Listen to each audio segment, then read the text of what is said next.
Asyhadu an la ilaha illallah wahdahu la syarika lah wa asyhadu anna Muhammadan abduhu wa rasuluh alladzi man la nabiyya wa la rasula ba'dah. Allahumma salli ala sayyidina Muhammadin wa ala alihi wa sahbihi ajma'in. Amma ba'du. Qala Allah Ta'ala fi kitabihil karim. A'udzu billahi minasy syaithanir rajim. Bismillahirrahmanirrahim. Fas'alu ahla dzikri in kuntum la ta'lamun. Kamu tanyalah ahli ilmu kalau kamu tidak tahu. Shadaqallahul azim wa shadaqa rasuluhun nabiyul karim wa nahnu ala dzalika minasyahidin wa syakirin walhamdulillahi rabbil alamin. Bapak-bapak, saudara sekalian, alhamdulillah kita bersyukur dapat lanjutkan taklim kita setelah sholat zuhur berjemaah ini. Salawat dan salam kita sampaikan kepada baginda Rasulullah sallallahu alaihi wasallam.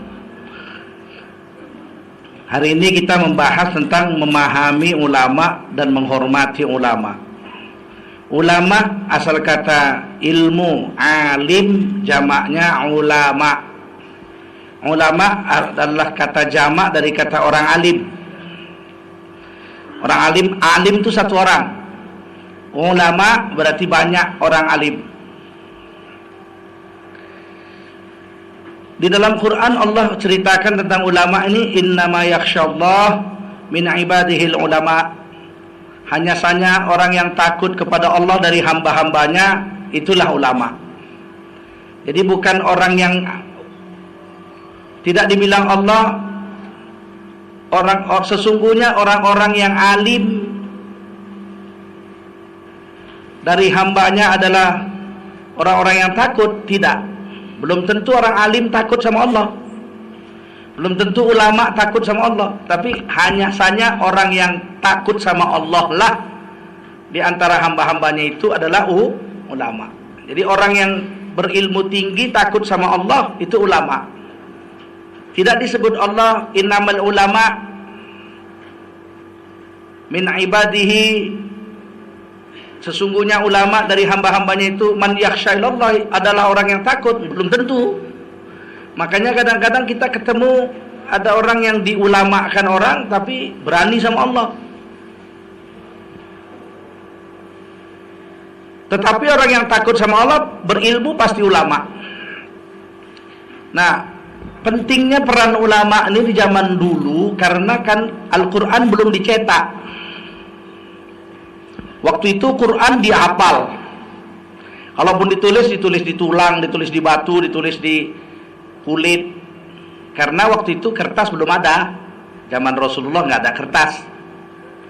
Jadi ditulis di batu, tulis di kulit, ditulis di tulang. Ya. Sebagian besar Al-Quran itu hanya dihafal saja. Nabi hafal, Abu Bakar hafal, Umar hafal, Utsman bin Affan hafal, Ali radhiyallahu anhum, mereka semua hafal. Ubay bin Ka'ab, Abu Musa al-Asy'ari, Ibnu Mas'ud, mereka semua radhiyallahu anhum hafal. Mau beli Quran nggak ada, mau beli di mana? Ditulis saja belum. Hadis sama aja, wong Quran aja nggak dicetak, apalagi hadis. Nah, mau belajar agama dari mana? Ya dari orang. Mau kemana? Perpustakaan nggak ada. Mau belajar sholat, ya jumpa orang. Mau belajar wudu, ya jumpa orang. Nah, jadi ada orang baru masuk Islam, nanya sama sahabat, aku udah masuk Islam nih, apa tugasku sekarang? Sholat. Sholat itu gimana sih? Oh begini, kamu mandi dulu. Kalau berhadas besar. Hadas besar itu apa sih? Kalau kamu ngeluarin mani atau campur sama istrimu. Oh ya. Oh saya enggak sih, saya mandi dulu karena baru masuk Islam, mandi. Cara mandinya gimana? Nih, siram dari kepala sampai ujung kaki semua harus basah. Niatnya mandi junub karena Allah. Mandi. Wudu gimana sih wudu itu? Wudu itu begini. Nih, diajarin cuci tangan. Tangan terus muka 3 kali, tangan, sapu kepala, cuci kaki. Nih, begini. Oh, ya udah, begitu aja. Sebab mau cari buku, di mana ada orang jual buku? Dijual buku tentang wudu, kertas saja belum ada. Dan nggak nanya-nanya dalilnya mana. Bohong, enggak, orang dulu mah nggak ceriwis. Kalau kata sahabat, kau mau sholat harus wudhu dulu. Bagaimana caranya wudhu? Wudhu tuh begini, ya udah. Nanti dia cerita sama anaknya, sama istrinya, kalau mau sholat wudhu dulu. Gimana caranya wudhu? Begini. Bapak tahu dari mana? Dari Abu Hurairah. Tadi saya belajar sama dia. Ya wes. Istrinya pun nggak cerewet. Dalilnya mana? Qurannya mana? Hadisnya mana? Bikin bingung aja. Itu Abu Hurairah bilang begitu, ya udah. Nggak mungkin Abu Hurairah bohong. Turunlah sama anaknya, istrinya. Ntar anaknya punya anak lagi. Gini, wudhu tuh begini kalau mau sholat. Dari mana? Bapak tahu? Dari mbahmu. Yang ngajari saya mbahmu. Ya cucunya pun nggak cerewet, nggak tanya mana Qurannya, mana hadisnya. Oh, nggak cerewet begitu. Mbahmu dari Abu Hurairah. Lah kalau mau tahu datengin ulama, tanya dalilnya, kau hafal. Mau ditulis nggak, ada kertas. Ya deh Pak, saya mau ke masjid, jumpa ustadznya di sana. Mana dalilnya wudu? Ya ayu apa idza kuntum ila shalah faghsilu wujuhakum wa aydiyakum. Dia hafal sama anaknya. Anaknya pulang, "Mbah, saya hafal dalilnya wudu." Dari mana? Tuh, saya tadi ke masjid.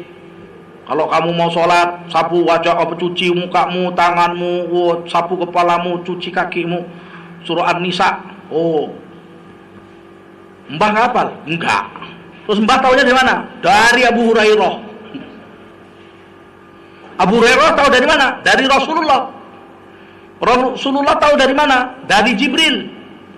Jibril tahu dari mana? Dari Allah.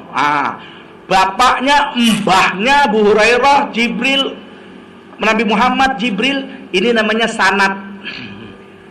Sanad, pemangku-pemangku ilmu. Sanad. Sampai tahun 100 setelah Nabi wafat, Quran sudah ditulis zaman Umar, zaman Utsman bin Affan, 9 jilid. 9 jilid. Zaman Abu Bakar ditulis di atas sebuah tikar yang lebar, digulung udah. Mana Quran? Tuh, 1 tikar. Zaman Khalifah Utsman ditulis jadi 9 jilid. 1 jilid 30 ikat. Karena kertas waktu itu masih tebel-tebel. Maklumlah masih buatan tangan, belum pakai pabrik. Selembar itu tebel. Bubur kayu digiling pakai tangan, klek, dijemur udah kering jadi kertas. Nah, 1 juz, 1 ikat namanya 1 juz. Jadilah Al-Quran zaman Sayyidina Utsman. 1 Quran 30 juz. Ini 1 juz namanya ini. 1 ikat. Yang gini ini namanya 1 juz. Jadi Al-Quran zaman Sayyidina Utsman 1 Quran 30 kayak gini. Kenapa? Karena kalau dijadiin 2 juz, juz itu 1 jilid namanya. Kalau 2 juz diikat jadi 1 nggak bisa dibuka, kertasnya tebel. Ngerti? Kalau kertas tebel kan nggak bisa dibuka kan, nyangkut dia, ikatannya ini nyangkut gini. Jadilah Quran itu 30 juz. Sampai sekarang juznya nggak dibuang, menghormati perbuatan sahabat. Walaupun zaman Rasul nggak ada juz, mana ada juz. 9 provinsi Islam dikasih Quran satu-satu gubernurnya. Gubernur Mekah, gubernur Madinah, gubernur Syam, gubernur Homs, gubernur Yaman, dikasih satu-satu. Gubernur Kufah dikasih satu-satu, 9 jilid. Khalifah punya sendiri 1. Tahun 100 barulah hadis mulai ditulis. Umar bin Abdul Aziz mulai bingung. Ini sahabat Nabi sudah mati semua. Tahun 100 tinggal paling-paling tinggal beberapa orang lah. Anas bin Malik umurnya 120 tahun. Tahun 100 umumnya udah mati semua. Jadi bagaimana ini? Supaya jangan hadis hilang ditulis. Quran udah siap, udah ditulis. Quran sudah ditulis. Zaman Sayyidina Utsman sudah 9 jilid. Lah kalau begitu marilah kita mulai menulis hadis. Tulislah hadis, kumpullah orang-orang ulama-ulama yang menghafal hadis. Quran dihafal, hadis dihafal. Belum pernah ditulis hadis. Penulis pertama Imam Hanafi, Imam Maliki. Imam Maliki itu gurunya Imam Syafi'i, menghafal 600.000 hadis. Ditulislah kitab 90.000 hadis berhasil ditulis. Imam Syafi'i hafal 600.000 hadis. Berhasil ditulis sekitar 30 ribuan. Imam Hambali, murid Imam Syafi'i, hafal 1 juta hadis. Berhasil ditulis 30.000. Imam Bukhari hafal 600.000 hadis. Berhasil ditulis 30 ribuan, 20 ribuan. Terakhir yang sahih menurut Imam Bukhari 4.300-an. Imam Muslim hafal 600.000 hadis, berhasil ditulis 4 ribuan. Terus ke bawah. Sekarang seluruh hadis yang tertulis itu sekitar 30.000 hadis. Kenapa Imam Hambali yang hafal 1 juta hadis hanya menuliskan 30.000 hadis? Sebagian orang sekarang bilang, wah karena hadis yang 1 juta itu doib. Maka yang ditulis cuma yang soheh-soheh. Enggak, salah. Buktinya dari 30.000 hadis yang ditulis, banyak yang doif juga, tapi ditulis. Kenapa hanya 30.000? Jawab yang betul adalah karena nggak sempet nulis yang 1 juta itu, dan tidak ada kertas untuk nulis yang 1 juta itu. Nah sekarang kita tanya, loh yang 970.000 lagi hilang? Yang dihafal Imam Hambali 970.000 lagi hilang karena 1 juta cuma ditulis 30.000. Tidak, nggak hilang. Dari mana nggak hilangnya? Dihafal sama murid-muridnya, dilihat sama muridnya. Imam Hambali itu kalau ngeludah hadap kiri, nggak dicatat tapi dilihat. Imam Hambali itu kalau ada orang baca Quran di kuburan, dibiarin. Boleh. Oh, belakangan dicatatnya belakangan. Dihafal aja sama murid-muridnya. Nggak mungkin perbuatan Imam Hambali itu melawan Rasul. Ada orang baca Quran dibiarin sama Imam Hambali, nggak mungkin. Kalau salah pasti ditegur. Salah. Ternyata memang mula-mula ditegur. Dalam kitab Ar-Ruh, Imam Ibnu Qayyim Al-Zawji menuliskan, Imam Hambali dengan Yahya bin Mun'im berjalan, sama-sama ahli hadis, hafal ratusan ribu juga. Yahya bin Mun'im radhiyallahu anhu jalan, ketemu perempuan lagi baca Quran di kuburan anaknya. Imam Hambali bilang sama muridnya, bilang sama perempuan itu, pulang aja, percuma, nggak ada manfaatnya baca Quran di kuburan, nggak sampai pahalanya sama yang mati. Begitu ucapan Imam Hambali. Dia kasih tahu sama muridnya, bu pulang aja, kata Imam Hambali, percuma, nggak sampai pahalanya, pulang aja. Bu ini pulang, yang namanya yang bilang Imam Hambali nggak nanya tuh mana dalilnya. Nggak nanya, kurang ajar banget sama orang yang hafal 1 juta hadis masih main nanya-nanya. Pulang. Tapi Imam Hambali ditegur sama kawannya ini yang sama-sama ahli hadis. Yahya bin Mun'im tanya, Ahmad, Imam Hambali namanya Ahmad, kau kenal nggak sama Mubashir? Mubashir itu ahli hadis, aku banyak mengambil hadis dari dia, itu orangnya terpercaya, thiqat. Hadis riwayat dia semuanya pasti benar, nggak mungkin bohong. Lah, Mubashir meriwayatkan 1 hadis bahwa hadiah pahala Quran sama mayit itu sampai. Duh, begitu. Ya, muridku kejar perempuan tadi, suruh balik lagi, suruh baca lagi. Maka muridnya ini ngejar, bu, ternyata sampai. Imam Hambali bilang sampai, balik lagi ibu itu. Nah kisah ini ditulis nanti, muridnya yang cerita, ini muridnya yang suruh manggil ibu tadi itu, dia ngomong pernah dilarang memang, tapi kemudian Yahya bin Mun'im mengingatkan, terus Imam Hambali mencabut fatwanya, ada hadisnya, sampai dipanggil. Nah itu belakangan ditulis, nggak hilang itu, nggak hilang. Buktinya saya dapat di kitab Ar-Ruh, karangan Syekh Ibnu Qayyim Al-Jauzi, muridnya Syekh Ibnu Taimiyah, wafatnya itu tahun 570 sekian Masehi. 507 sekian Hijrah. Artinya 400 tahun setelah kejadian ini gitu. Masih ditulis. Nah, kalau belajar ilmu tentu nggak cukup hanya dari buku. Kalau dari buku 30.000. Tapi kalau dari muridnya Imam Hambali, ke muridnya, itu mesti yang 970.000 lagi dapat. Paham? Paham nggak? Sekarang saya tanya,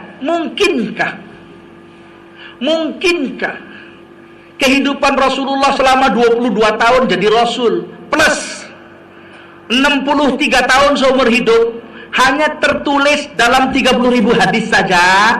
Mungkin nggak? Mungkin.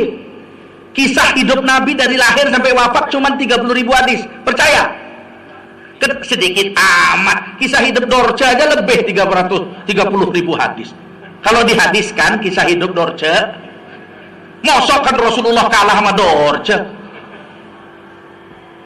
Kisah hidup Rasul selama 63 tahun, tambah tingkah laku, gerak Rasul, ucapan Rasul, pikiran Rasul, diamnya Rasul terhadap perbuatan seluruh sahabat selama 22 tahun lebih, hanya tertulis dalam 30.000 hadis. Nggak masuk akal. Bratayuda aja seminggu ngabisinnya. Cerita kisah perang Bratayuda seminggu namatinya. Kalau jadi hadis berapa juta itu? Nah mungkin. Apalagi kalau kisah hidup Nabi hanya termaktub di dalam kisah Bukhari Muslim. Cuma 8.000 hadis. Kisah hidup Rasul hanya 8.000 hadis Bukhari Muslim, lebih nggak mungkin lagi. Maka alangkah bodohnya lah manusia yang hanya mau mengikuti ajaran Rasul berdasar hadis Bukhari Muslim toh. Miskin dia tentang agama, pasti miskin. Pasti miskin. Saya pernah melihat kitab hadis Syekh Ibnu Katsir, Ibnu Asakir, ini ahli hadis. Ada Bukhari, Muslim, Nasa'i, Abu Daud, Ibnu Majah, Daruqutni, Asy-Syafi'i, Maliki, Ahmad, ya, Anas, Hakim, ya, Tohawi, Tabrani, banyak sekali ahli hadis. Salah satu diantaranya Ibnu Asakir. Kitab hadis Ibnu Asakir itu separuh saja pernah diletakkan di Senayan pameran buku, separuh itu 1,5 depa. Separuh diukur sama murid saya Lukman Ibnu Asakir, diukur tebelnya 1,5 depa, itu baru 70 jilid. Ibnu Asakir ada 150 jilid hadisnya. Saya belum hitung berapa ratus ribu hadis, itu belum tahu. Itu baru Ibnu Asakir sendiri yang dihafal oleh Ibnu Asakir, yang berhasil ditulis karena beliau generasi muda. Di bawahnya Imam Bukhari, di bawahnya Imam Nasa'i. Beliau berhasil menuliskan hadis yang dihafal beliau itu 3 depa lah, hampir kira-kira 2 depa kitab hadisnya. Jangankan bacanya, lihatnya aja belum. Bacanya, lihatnya aja belum. Betul kan? Saya baru lihat separuh. Bacanya belum, 1 lembar pun belum pernah saya baca. Jadi jangan anggap remeh sama ulama. Mana mungkin kita hidup tanpa ulama. Modal beli buku terjemahan di Senen karangan Bejo bin Udin, udah berani nyalahin ulama, nggak tahu diri.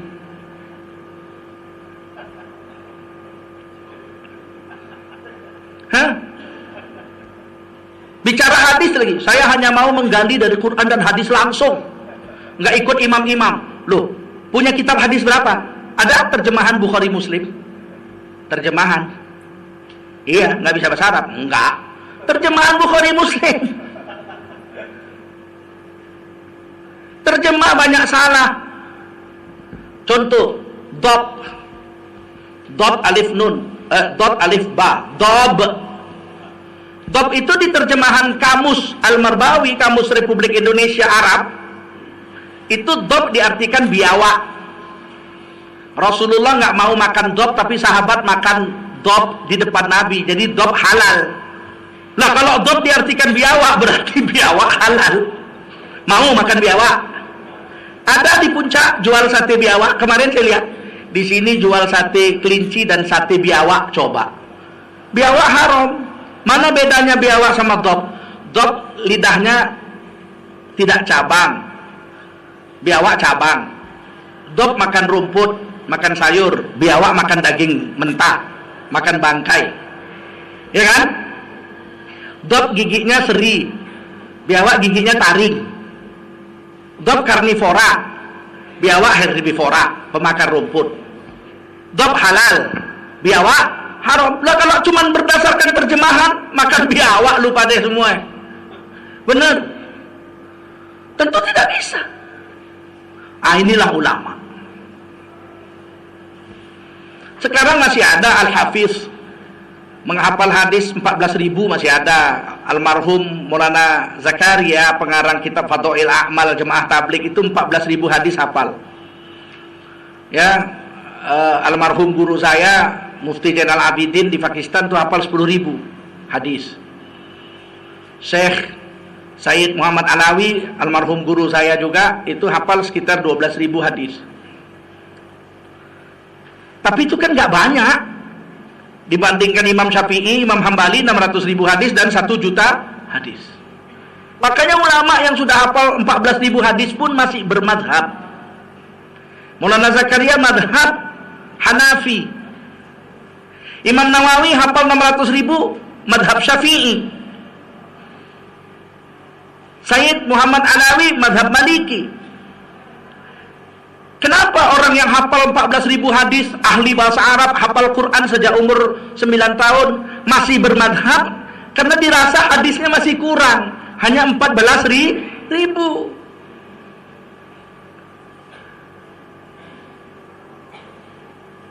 Bisakah kita sekarang berfatwa ngambil hukum sendiri? Bisa kalau cukup syarat. Syaratnya hafal hadis 300.000. Itu baru disebut hafiz. Belum hakim. Kalau hakim di atas 300.000. Jadi kalau dia hafiz hadis 300.000, seperti Al-Hafiz Imam Suyuti, bukan hafiz Quran, hafiz hadis. Quran sih mah kecil itu, anak-anak juga sudah hafal. Kalau ulama-ulama itu nggak bisa jadi ulama kalau nggak hafal Quran. Hadis 300.000. Imam Suyuti bermadzhab Syafi'i, nggak berani bikin sendiri. Kenapa? Sebab kurang dirasanya dan nggak sanggup menanggung jawabi madhab ini. Contoh, sulitnya membuat madhab. Contohnya, satu imam seperti Imam Syafi'i mau menentukan najis. Apakah itu najis? Najis itu ini itu berdasar hadis semua itu. Najis besar, najis berat, najis pertengahan, najis ringan. Menghilangkan najis dicuci dengan air sampai hilang rasanya dan hilang baunya. Tambah hadis satu lagi, hilang warnanya. Jadi ada 3, hilang warnanya, hilang rasanya, hilang baunya. Nah, bagaimana mengetesnya? Diambillah tai. Misalnya tai ayam, diambil, cium. Oh, begini bau tai ayam. Letakkan di kain. Cium tainya. Sama. Kainnya sama tainya sama baunya. Sama baunya. Udah, rasanya dijilat. Kalau enggak bagaimana mau tahu kalau rasa tai? Kan harus dijilat. Oh, rasa tai begini, yang di tangan. Baru yang di kain dijilat lagi. Sama rasanya. Lihat warnanya. Sama warnanya. Udah, cuci. Dicuci yang di tangan, cium. Hilang baunya. Jilat. Hilang rasanya, lihat warnanya, udah hilang. Berarti nyuci sekian kali sampai kesat tangannya hilang najisnya.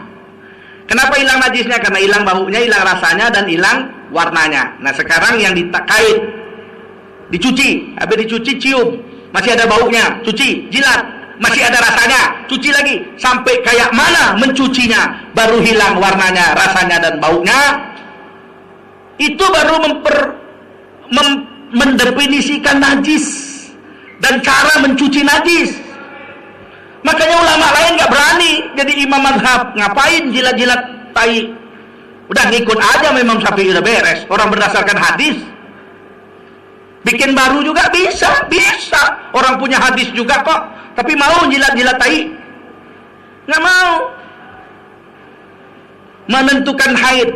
Haid itu darah yang keluar dari kemaluan wanita setiap bulan sekali. Itu haid definisinya. Nah menentukan berapa lama haid itu, minimal berapa hari, maksimal berapa hari. Ayo, kayak mana warnanya, serupa apa enggak darah haid sama darah sakit? Nabi kan enggak ngajari, hadisnya ada. Terpaksalah dikawini perempuan, dilihat darahnya hitam. Berapa hari? Biasanya mah 7. Cari perempuan lain lagi, belum tentu semua 7. Ada yang 6, ada yang 10 hari, ada yang 14 hari, ada yang 18 hari. Imam Syafi'i terpaksa mengawini 300 lebih perempuan. Dan semua perempuan yang dikawini perawan semua, nggak ada yang dipegang. Cuman lihat darahnya aja, sanggup nggak? Sanggup nggak ngawini 300 perempuan cuma lihat darah-darahnya aja, habis itu ceriin, mau? Demi ilmu saja. Mana bisa kita kalau udah kawin di jam kabul, nggak sempet nunggu malam. Makanya berat. Baru dapat definisi. Imam Syafi'i mengatakan haid itu paling cepat sehari semalam. Kurang dari 24 jam bukan haid, sakit namanya. Keluar darah jam 11 siang, dia nggak sholat zuhur, perempuan itu kan, karena disangka haid. Nggak sholat asar karena disangka haid. Nggak sholat maghrib, nggak sholat isya, tahu-tahu tengah malam berhenti darahnya, subuh nggak ada lagi, dia wajib mandi, sholat, dan digantinya sholatnya yang 4 tadi, itu zuhur, asar, maghrib, isya. Karena itu bukan haid, karena itu darah sakit, karena haid minimal 24 jam. Keluarlah fatwa Imam Syafi'i dengan melakukan hadis 600.000 tambah penelitian lebih 300 perempuan bertahun-tahun. Nggak enak itu jadi imam itu, bukan ngarang-ngarang. Orang sekarang yang begok-begok kayak kita mengatakan ternyata Imam Syafi'i sesat. Gondolmu. Sudah? Paling lama haid itu 15 hari 15 malam. Kalau lebih dari 15 hari 15 malam bukan haid namanya, tapi sakit, namanya istihadah. Kalau istihadah wajib langsung mandi, dicuci kemaluannya, kemudian ditutup dengan kain, kemudian dia wudhu, kemudian dia hanya sholat wajib saja, tidak boleh sholat sunat karena dalam keadaan berdarah. Namanya istihadah, lebih dari 15 hari tidak haid lagi namanya. Ini keputusan Imam Syafi'i. Sulit jadi imam itu, makanya hormatilah ulama, pahamilah bagaimana beruntungnya kita dengan adanya para ulama. Hadis yang berserak-serak, Quran yang berserak-serak, ditulis menjadi satu buku yang lengkap pakai bab air, bab istinja, bab wudu, bab haid, bab nifas, bab najis, bab makanan halal, makanan haram, bab sholat, bab puasa, lengkap, udah tersusun rapi. Nggak payah nyari-nyari lagi. Kok sekarang diejek-ejek, dihina-hina. Imam Syafi'i mengarang kitab Al-Um, kitab induk. Itu nggak tebel, cuma 7.000 halaman. Lengkap dari mulai urusan agama, dari mulai bab ibadah, muamalat, munakahat, dan jinayat, lengkap 7.000 halaman saja.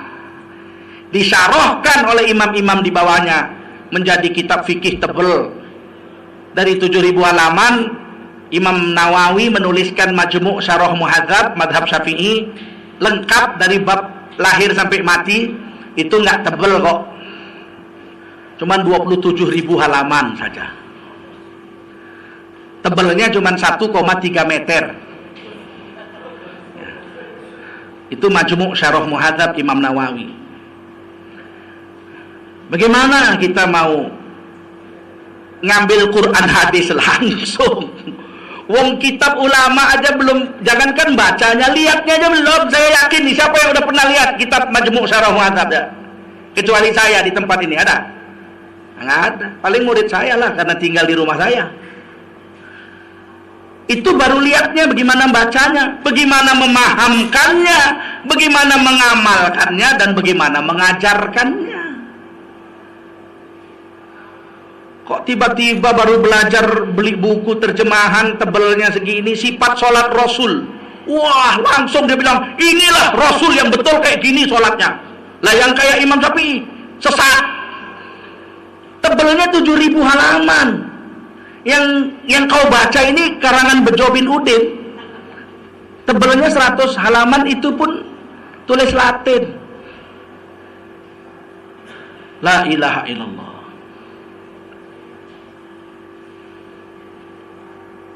Barang siapa menghina ulama, dia dimusuhi oleh Allah Subhanahu wa taala. Menghina ulama musuh Allah. Menghormati ulama, menghormati Rasul, dan menghormati Allah. Meninggalkan ulama pasti 99,9999% sesat. Nggak mungkin. Oh, saya bisa Pak gali Quran sendiri, hadis sendiri, nggak ikut madhab. Ya, Anda sebetulnya kalau nggali sendiri ikut madhab. Madhab siapa? Ya madhabmu. Ngerti? Kalau saya menggali Quran hadis sendiri, saya mengikuti madhab saya. Lah, saya bikin madhab, bikin pecel aja ngawur, mau bikin madhab. Loh, saya ikut guru saya. Gurumu di mana? Guru saya sekolah di mana? Di Banten. Lah, Banten makan ikan, tambah terasi. Hafal berapa ribu hadis gurumu? Dalam 40 ribu, bukan 40. 40. Nah, inilah yang perlu kita pahamkan agar kita tidak salah jalan. Jangan percaya dengan tukang koyo, kata orang Medan. Tukang jual obat pinggir jalan. Untuk mendapatkan satu hukum aja kerjanya susah. Ini dia semua hukum kerjanya gampang. Saya nggak gampang-gampang, beli di Senin udah dapet. Kalau dapetnya gampang, jangan percaya. Dokter spesialis paru-paru, saya kasih contoh nih. Datanglah orang TBC ke prakteknya. Kata dokter itu, waduh Pak, Bapak TBC Pak. Ini fotonya, udah saya cek darahnya semua, fotonya ini, foto paru-paru Bapak. Paru-paru Bapak ini sudah mati sepertiga lebih. Jadi Bapak harus istirahat. Cara ngobatinya supaya sembuh, Bapak nggak boleh kerja lagi, istirahat total. Loh, saya tukang beca. Loh, kalau saudara beca modar, harus istirahat. Berapa lama? 2 tahun. Terus makan obat ini 3 kali sehari. Berapa lama? 6 bulan. Nggak boleh putus. Kalau putus sehari, ulang lagi dari 0. Begitu Pak? Iya, ini obatnya. Resep, ambil. 6 bulan, 3 kali sekali, 3 kali sehari, tidak boleh putus. Kalau kau mau sembuh, kata si dokter spesialis paru-paru ini, profesor. Dia beli 1 plastik obat, dia pun jalan. Tiba-tiba di tengah jalan ketemu orang jual obat pinggir jalan. Ini obat paten, ini obat paten. Yang jual itu rambutnya gondrong, mandi pun enggak. Ini obat luar biasa. Bisa mengobati seluruh penyakit. Penyakit pening kepala, penyakit encok, penyakit sariawan, penyakit lemah syahwat, AIDS, siflis, segala macam, TBC, sakit mah, leper. Cukup makan obat saya. Dalam seminggu pasti sembuh. Mikir ini orang yang sakit TBC. Sama dokter seplastik 6 bulan. Sama ini tukang obat seminggu. Pak Anu tukang obat, kalau saya makan seminggu sembuh, dijamin sembuh. Tapi saya tukang beca. Justru kalau udah minum obat ini, Bapak harus becaknya 24 jam, Pak. Ditinggalkannya lah profesor tadi, dibuangnya itu buku obat, dibelinya lah obat dari tukang obat pinggir jalan tadi. Kira-kira sembuh apa mati? Modar pasti wesan. Inilah kita hari ini. Ulama yang hafal ratusan ribu hadis kita tinggalkan. Kita gali sendiri Quran hadis. Pakai apa? Ilmu alatnya nggak ada, nahu sorof nggak tahu, asbabun nuzul nggak tahu, hafal hadis pun nggak, Quran pun nggak hafal, bahasa Arab nggak ngerti. Mau gali apa? Quran itu seluruh air laut jadi tintanya, seluruh ranting kayu jadi penanya. Nggak bisa, nggak cukup menjabarkan Quran, saking dalamnya itu samudra Quran. Kok bisa diselemin? Nggak pakai alat, nyelem aja gitu, nyelem, cekok. Ya mati. Tapi kan kita berhak menggali sendiri, berhak, tapi ngukur diri dong. Mengambil kayu di hutan, semua orang boleh? Boleh nggak? Semua orang boleh ngambil kayu di hutan. Tapi kalau Anda mengambil kayu di hutan cuman modal gigi, bisa nggak? Gergaji nggak punya, skopel nggak punya, truk nggak punya, saya mau ngambil kayu ke hutan. Modal apa Pak? Modal gigi. Dicokotin gitu pohon kayu itu. Kapan siapnya? Beginilah ilmu agama ini. Mau modal apa kita? Lebihlah selamat kita memilih saja. Kita semua mau makan roti, mau toh? Caranya cuma dengan dua cara. Pertama, beli tepung, beli gula, beli mentega, beli kelapa, beli semua, bikin sendiri. Wah, saya nggak bisa bikin roti Pak. Kalau nggak bisa bikin roti, nggak usah sok mau bikin roti. Pilih jalan kedua, beli aja roti yang udah siap. Roti, sari roti, beli, makan udah jadi. Jangan sok bikin roti kalau nggak pernah belajar membuat roti. Demikianlah ceramah ini. Semoga kita bisa memahamkan ulama-ulama kita yang telah lalu dan bisa menghormati ketinggian dan keikhlasan mereka. Bersusah payah mereka telah berjuang untuk mengajari umat ini agar lurus. Semoga Allah meridhai mereka dan meridhai kita. Amin. Silakan yang mau diskusi. Silakan Pak.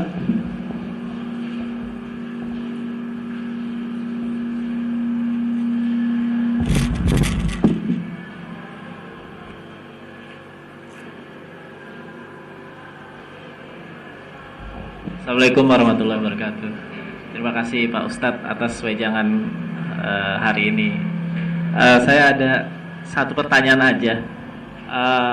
Memandang suatu ulama, terutama pada masa saat sekarang ini ya, di zaman sekarang ini, mungkin yang pandangan saya, persepsi saya mungkin terhadap ulama yang Pak Ustadz maksud, mungkin itu adalah ulama yang memang ulama besar sejak zaman setelah Rasulullah.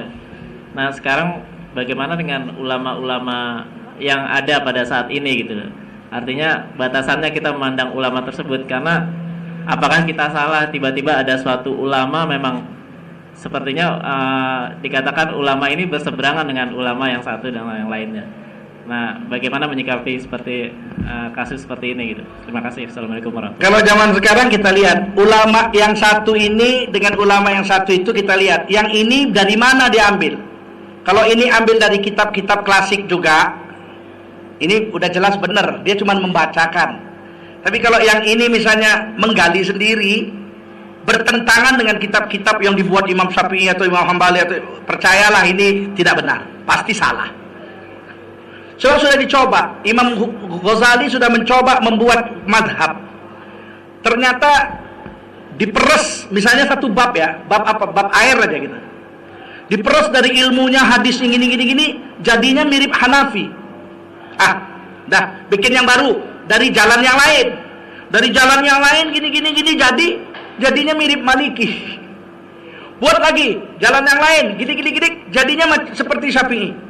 Bikin lagi jalan yang lain lagi, karena dia alim, jadinya seperti Hambali. Bikin lagi, nggak bisa, habis ilmunya.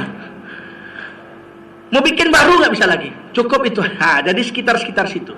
Kalau ada ulama dia bilang, wah saya gali sendiri, saya jalan sendiri, saya lihat Quran sendiri, saya nggak percaya, dan kita jangan percaya. Jadi ujungnya kayak musaddiq, nabi palsu. Datangilah ke penjara. Dia bilang, wah saya setelah merenung, saya memahami Quran nih, lihat nih, ada nabi nih, ada nabi lain nih, ini ayat Quran ini ayat Quran ini. Menurut pemahaman dia sendiri. Jangan ikuti. Kita disuruh mengikuti orang-orang sebelum kita. Siratal ladzina an'amta 'alaihim. Kita disuruh mengikuti orang-orang sebelum kita. Bukan disuruh membuat jalan baru yang bertentangan dengan orang-orang sebelum kita. Yang sudah dapat nikmat, dijamin Nabi itu Nabi, sahabat. Di bawahnya, tsumma yalunahum, tabi'in. Tsumma yalunahum, di bawahnya lagi, tabi'in. Kemudian akan muncul golongan manusia yang pandai-pandaian, gali sana gali sini. Dia sesat dan dia menyesatkan kamu. Inilah pendapat kita. Yang lain? Silakan, Pak.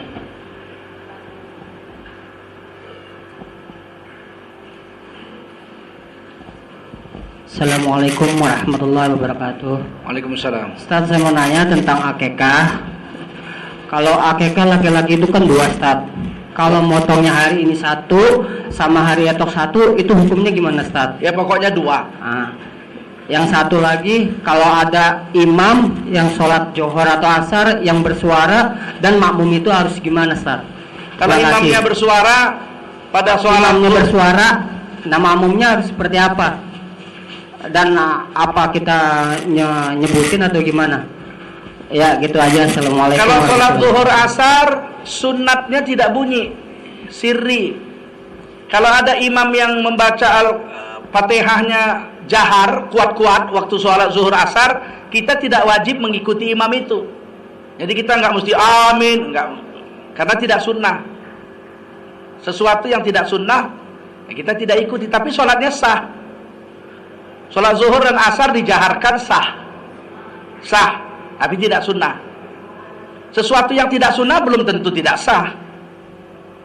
Ya.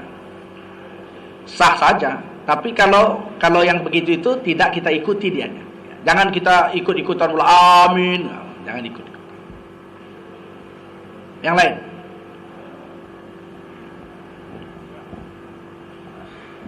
Assalamualaikum warahmatullahi wabarakatuh. Waalaikumsalam.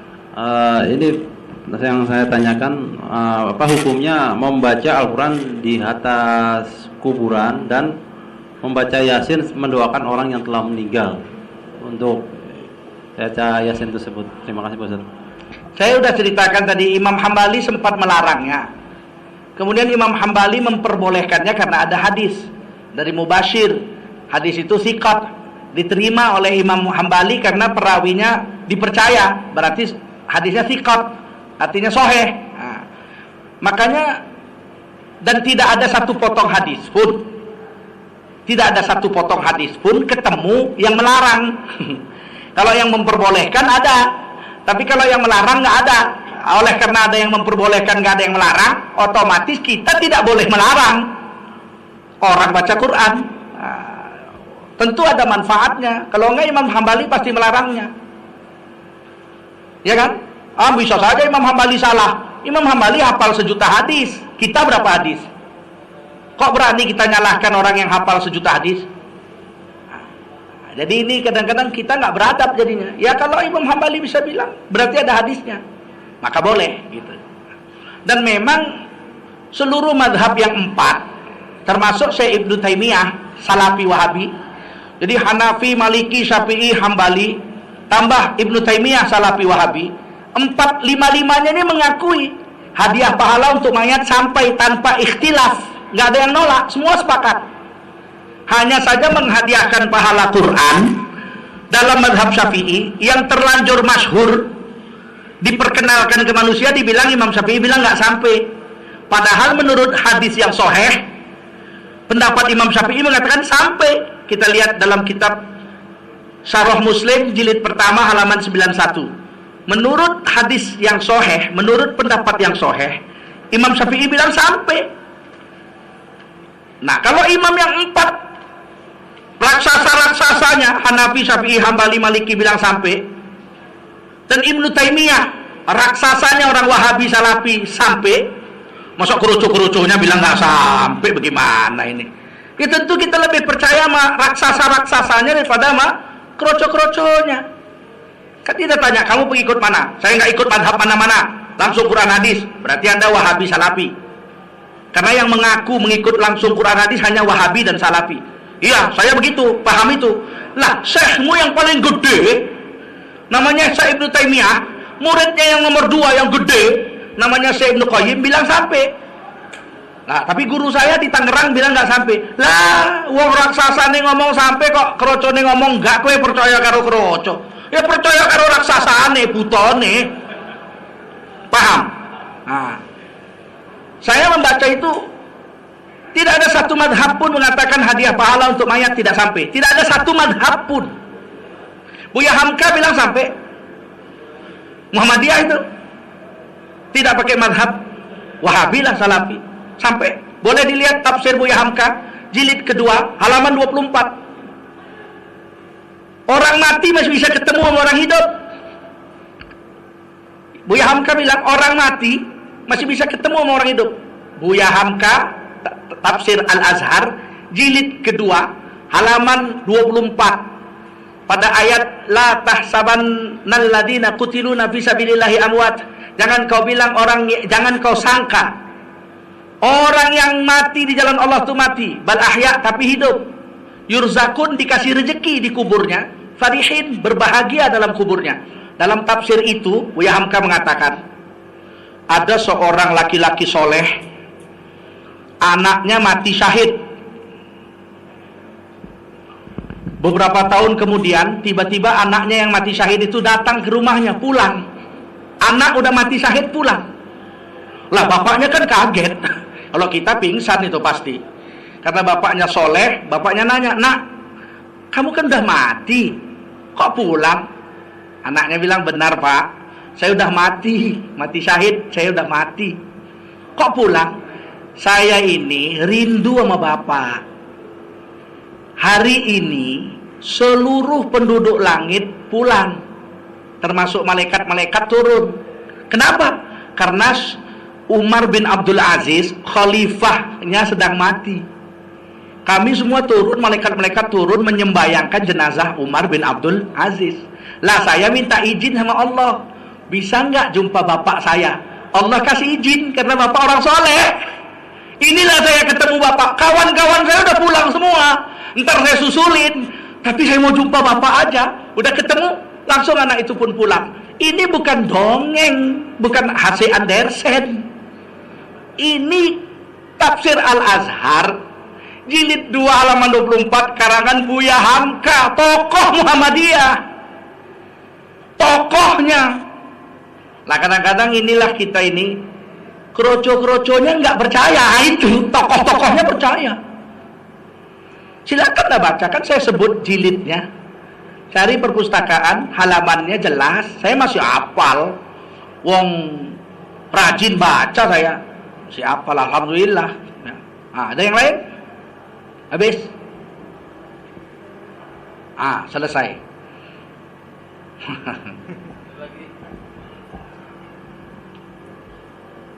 Ya, assalamualaikum Pak Ustadz. Saya mau nanya, saya sebenarnya sudah melakukan sholat berjamaah, tapi kebetulan ada kawan saya yang baru datang, dia ingin ditemani untuk sholat berjamaah. Apakah yang sudah melaksanakan sholat bisa kita sholat kembali? Yang pertama. Yang kedua, saya sering kadang-kadang saya dari jamaah atas imam, tapi saya agak terlambat. Jadi imam sudah selesai, saya belum selesai. Belakang saya nempel lagi, ikut lagi sampai berkepanjangan. Itu sampai batas mana itu bisa saf itu bisa berjamaah seperti itu. Terima kasih. Saya jawab yang pertama. Sholat sudah selesai, kita udah sholat, terus kita mau sholat lagi boleh. Salah satu dihitung pahalanya sunat. Misalnya begini, saya sholat di masjid dekat rumah saya, sholat isya berjemaah. Kemudian saya pergi ketemu teman saya di kampung sebelah. Di masjidnya belum sholat, ada pengajian. Begitu saya sampai masjid teman saya itu qomat lagi. Saya sholat isya lagi berjemaah di masjid teman saya. Saya dapat hari itu 2 pahala sholat isya. Nggak berdosa, malah 2 pahala. 1 pahala wajib, 1 pahala sholat sunat. 2 saya kerjakan. Andai kata saya pindah masjid lain, belum sholat saya ikut lagi, 3 kali pun boleh. Begitu ya. Nah, tapi pindah masjid, bukan di situ, bukan di tempat yang sama. Nah, kalau di tempat yang sama bagaimana? Kalau di sini ada imam yang tetap, misalnya di masjid kampung kita kan ada imam tetap. Yang terlambat itu semuanya makruh sholat berjemaah lagi di tempat itu. Karena ada imam tetapnya, imam rawatibnya. Kecuali kayak ini, kayak musola ini nggak ada imam rawatibnya kan? Kalau di sini mau berjemaah 200 kali pun dalam satu waktu boleh. Sini sholat berjemaah, masuk lagi, berjemaah lagi, masuk 2 orang, jemaah lagi, 3 orang, masuk, jemaah lagi, 25 orang datang lagi, jemaah lagi, boleh. Sebab tidak ada imam tetap. Di pinggir jalan, misalnya di Rawamang, di Cengkareng, airport, atau di Tanjung Priok, boleh, silakan. Tapi kalau ada masjid yang imam tetap, tidak boleh. Nggak pernah Rasulullah itu siap sholat terus sahabat Nabi yang terlambat qomat lagi bikin jemaah lagi itu, nggak pernah itu. Imam Hanafi mengharamkannya itu, Imam Syafi'i memakruhkannya. Makanya di Masjidil Haram kalau sudah siap sholat berjemaah nggak ada lagi berjemaah, yang terlambat ya sendiri-sendiri, kecuali berjemaahnya di luar masjid. Begitu ya. Nah, jadi biar jelas ini. Nah, kalau kita terlambat terus kita berdiri, yang terlambat ini misalnya 5 orang. Yang 5 orang ini ya sendiri-sendiri menyiapkannya. Nggak boleh 1 orang maju jadi imam, gantiin yang udah pensiun. 4 orang ikut dia, sambung menyambung imam terus, nggak bisa. Yang 5 yang terlambat itu ya sendiri-sendiri. Nah sayangnya kadang-kadang kita lagi nyambung, di belakang nepek, pok. Maka kita tidak salah, kita tetap dapat yang kita punya. Dia dapat sholat sendiri tetap, mana dihitung berjemaah. Karena itu masjid yang dalam keadaan punya imam rawatib. Lain kalau masjid yang nggak ada imamnya, tepek lagi boleh. Sahkah sholat berjemaah imamnya nggak niat, imam makmumnya nggak niat? Sah. Bahkan beda sholat boleh. Ada laki-laki sholat sunat tahiyatul masjid, niatnya sholat tahiyatul masjid, tiba-tiba di belakangnya orang naplok, plok, niatnya sholat zuhur berjemaah sama kita, dapat sholatnya sah, dia dapat pahala zuhur, tapi sendiri. Kita dapat pahala tahiyatul masjid sendiri juga, enggak berhubung karena tadi ikut sama imam 27, enggak. Kalau kita datang ke masjid terlambatnya karena syariat, karena sakit, karena makan, karena buang air dan sebagainya, maka kita sholat sendiri pun, karena kalau berjemaah lagi makruh, sendiri pun tetap dapat pahala 27. Tapi kalau terlambatnya karena main badminton, tanggung 5 lagi nih, belum tamat, ntar tamatin dulu. Udah tamat kita ke masjid telat, biar berjemaah pun tetap dapat pahala 1. Karena melambat-lambatkan sholat gara-gara main-main. Itu harus diingat itu ya. Jadi nggak seenak, segampang apa yang kita bayangkan selama ini gitu. Bahwa 2:30 sholat zuhur, gara-gara main catur berjemaah dapat 27. Batukmu, ya kan? Manain tuh, ya kan? Orang lambatnya gara-gara main-main kok, walaupun berjemaah tetap nggak dapat. Paham? Karena sudah melalaikan sholat, sudah lalai daripada sholat.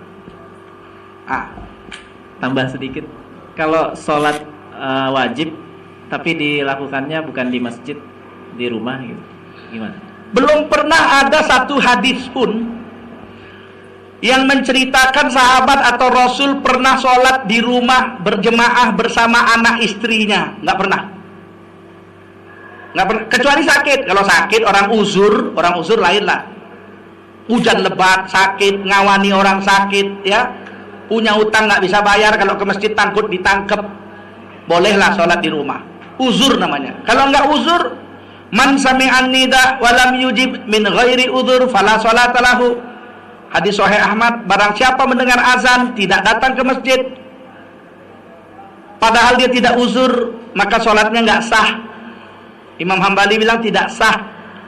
Kalau Imam Syafi'i bilang fala sholata lahu, sholatnya sah yang dibuatnya di rumah tapi enggak berpahala karena enggak sempurna. Pilih aja, mau ikut Imam Syafi'i, sholat di rumah enggak berpahala. Mau ikut Imam Hambali, sholat di rumah enggak sah. Oh, saya ikut Rasulullah, oh lebih parah lagi, Rasulullah enggak pernah bikin seumur hidup. Paham? Jadi hari ini kita lucu lihat orang-orang, marilah kita tegakkan sholat berjemaah di rumah bersama anak istri. Loh, itu hadisnya mana? Enggak ada. Seandainya semua orang berjemaah di rumahnya bersama anak istri, masjid bangkrut. Bapak ke masjid? Enggak, saya mana istri. Bapak? Oh, saya mana istri. Bapak? Oh, istri saya 2. Bapak? Oh, saya mana istri. Bapak? Saya mana istri. Lah, yang ke masjid siapa? Ya janda-janda sama bujang-bujang lapuk. Karena yang punya anak istri semua di rumah. Ini ajaran sesat ini. Tapi hari ini diamalkan oleh ulama-ulama yang mengaku ulama. Bahkan di TV-TV sinetron menunjukkan keluarga sakinah, jemaah sama suami istri di rumah. Mana ada sakinah nabrak hukum Allah. Laki-laki di masjid, perempuan di rumah. Paham? Jadi kadang-kadang kita hari ini agama ini nggak ngaji sih, ngarang-ngarang. Masa kan kita berjemaah sama anak istri dibilang nggak bagus? Daripada nggak sholat. Oh, kalau daripada nggak sholat ya bagus. Daripada nggak sholat. Tapi kalau sunnahnya ya ke masjid. Begitu ya. Ini kadang-kadang masjid ada di kamar kerja. Di kamar kerja sholat. Masjid ada.